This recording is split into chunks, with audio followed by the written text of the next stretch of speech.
I'm back mga kapalaboy. Dahil sa walang ulam tayo ngayon.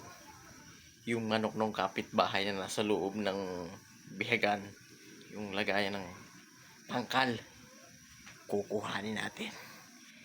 Kakatayin natin siya natin yung ulam. Naginit na ako ng tubig.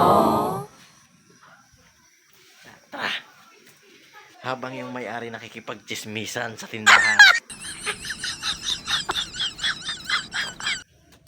At yan, pupuntahan na nga natin yung manok doon sa likuran ng bahay ng kapitbahay. Dito ang daan. Iikutan natin dito sa harap.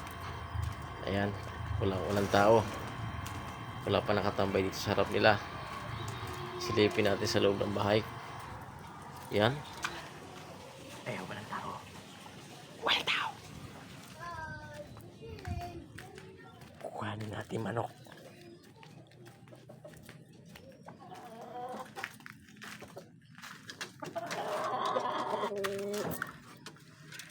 Ito siya.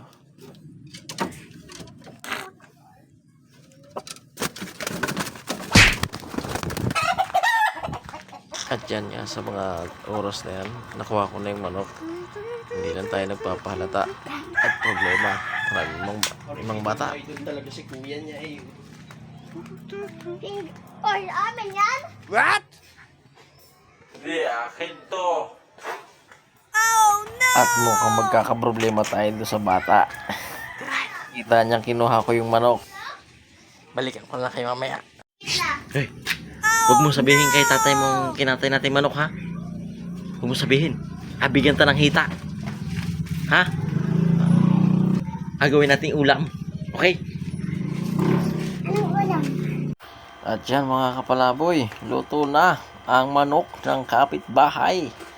Tara! Ginawa natin tinula at nang makaigop sa baw. Yan, napakainit pa eh.